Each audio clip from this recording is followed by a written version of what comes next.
Yes.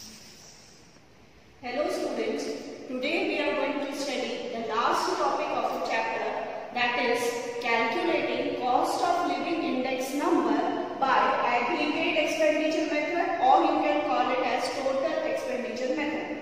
The formula for this is I is equal to sigma P1 Q1 upon P0 Q1 into 100 when the quantity Q1 is given.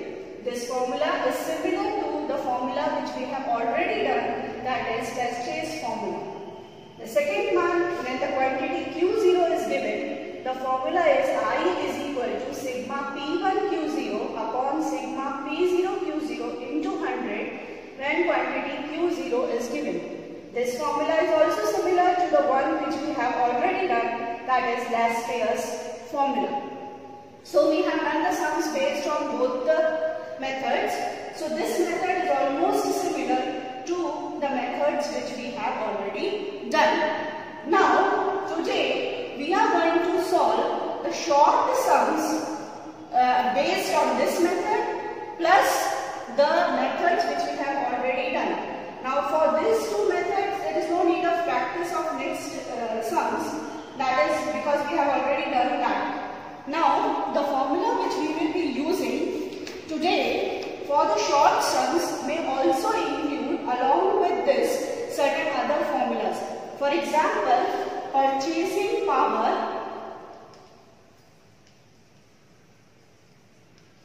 and that purchasing power of money is given by 1 upon cost of living index number into 100. This formula we will be using for the short sum. The next formula which we will be using for the short sum is real wage is equal to wage upon cost of living index number, wage upon cost of living index number into 100. So along with the formulas which we have used earlier plus these two additional formulas, we are going to solve short sums today. Now let us solve illustration number 24 which is given in your textbook.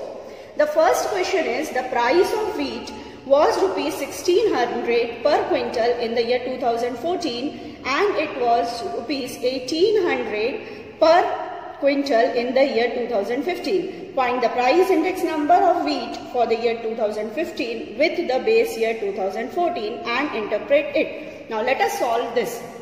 Now see, in year 2015 the price is 1800, so that is P1, that is 1800.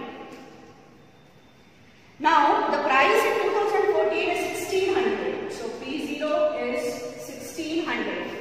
Now the formula for index number I is equal to P1 upon P0 into 100, that is 1800 upon 1600 into 100. So the value which you will be getting is 112.5. Now if you see, this is the index number which we are getting. Now with respect to 100, the increase is 112.5 minus 100 and that is equal to 12.5%. So this is called as increase in the price. Now in the second question, the Leschet's index number is 8 by 9 times the Fisher's index number. If the Fisher's index number is 180, find the Paget's index number. Now let us solve this question. Here it is given that index number IL is equal to 8 by 9 of the Fisher's index number, that is IF. Now this IF in the question it is given as 180.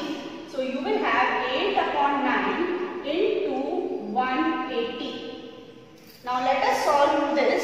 You will get it as 9 ones are 9 20s are, so that is 160. This is IL. Now you have a formula IF is equal to under root of IL into IT. Now let us substitute the values in this. IF is 180, that is equal to under root of IL is 160 and IP we are supposed to find. So square both sides. When you are going to square both sides, this will be 180 square is equal to 160 into IP. So the answer will be IP is equal to 180 square divided by 160, and when you solve this value, you will get the answer as 202.5. This is IP. Question number 3 is, the production of an item in the year 2015 has increased by 3 times the production in the base year. Find the index number of production for the year 2015. Now let us see this. First thing which we have to consider is index number of base year. Let it be equal to 100. Now index number of 2015 can be taken as index number of base year plus what is the increase? 3 times the increase. So we can write down increase in index number.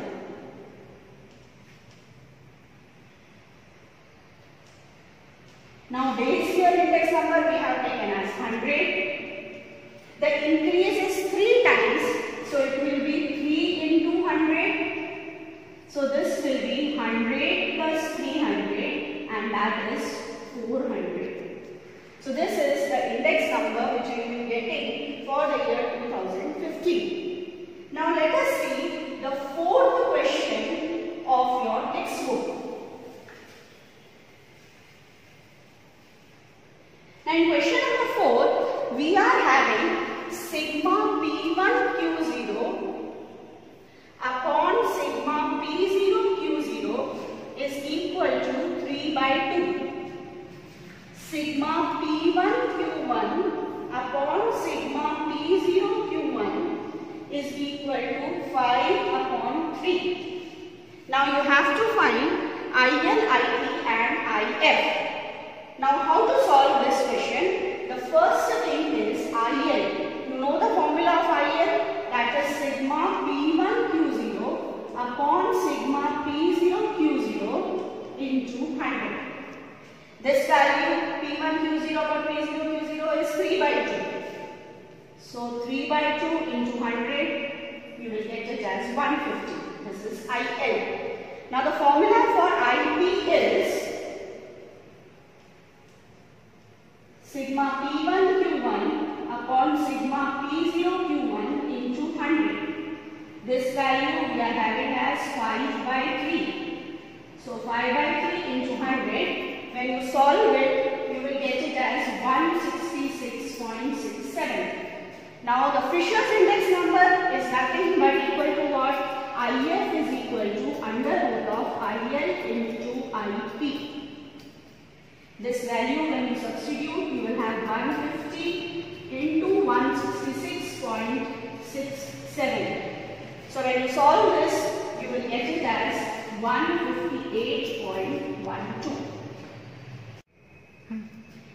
In question number 5, it is given that if the average monthly disposable income of middle class families in the year 2014 is rupees 14,400, and if the cost of living index number for the year 2015 with the base year 2014 is 115, then estimate the average monthly disposable income of these families in the year 2015. Now see, the income of 2015 if we are taking as 150, base as 100, then increase in the index number will be 115 minus 100, that is 15%.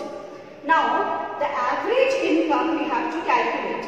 Now the average monthly disposable income will be 14,400 plus the increase, that is 15 upon 100 into 14,400. This increase when you calculate, you will get 2160 added to 14400. The answer will be 16560. Question number 6 is similar to question number 5 which we have done. So you solve it out yourself. Now we are doing question number 7, and in that question number 7 it is given the wholesale price index number of the year 2015 and 2016 are found to be 150.2 and 165.7 respectively. Find the rate of inflation using index number of both the years. Now if you see over here, the formula for rate of inflation is wholesale price index number of current year minus wholesale price index number of the previous year divided by wholesale price index number of previous year into 100. So we just have to substitute the values. Current year the index number is 165.7 minus for previous year it is 150.2 divided by 150.2 into 100. Now when you solve this, your value will be 10.31%. Let us see question number 8. If the increase in the price relatives of 3 items are 250%, 265% and 3% respectively, and if the ratio of the importance of these items is 8:7:5, find the general price index number. So we need I and W. Now index number I will be calculated by the formula index number of base year plus the increase. Now the items are ABC. For A, if base is 100, increase is 250%, so 100 plus 250 is equal to 350. For B, it will be 100 plus the increase is 265, so that will be 365. Now the C value is given as 300% increase, so 100 plus 300 and that will be 400. The weights are given as 8:7:5. So W will be 875. Now you know how to calculate IW. 350 into 8. So that will be 2800. 365 into 7. So that will be 2555. 400 into 5. So that will be 2000. Now do the total of W and the total of IW. Total of W is 20. Total of IW is 7355. Now you know the formula for general index number, and that is equal to sigma IW upon sigma W. So the value will be 7355 divided by 20. When you solve this, you will get it as 367.55. Now, with this, we complete almost all the topics of this chapter, and you can practice the sums based on these topics from your textbook as well as from your practice book.